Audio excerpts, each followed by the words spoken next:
যাবে ইনশাআল্লাহ।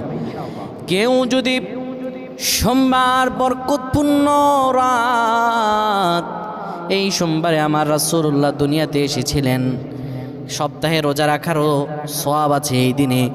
কোনো ব্যক্তি যদি সোমবারে ঈশার নামাজ পড়ে সুন্দরভাবে ওযু করে কিবলামুখী হয়ে বসে ইয়া যাল জালালি ওয়াল ইকরাম 100 বার পড়ে, 30 বার দুরূদ শরীফ পড়ে, 3 বার সূরা ইখলাস পড়ে, 3 বার সূরা ফালাক, 3 বার সূরা নাস পড়ে, 10 বার দুরূদ শরীফ পড়ে, আল্লাহর কাছে কোনো দোয়া করে, আমার রব্বুল আলামিনের কাছে দোয়া করতে দেরি হবে, কিন্তু আমার রব আল্লাহ রব্বুল আলামিন দোয়া কবুল করতে দেরি করবেন না।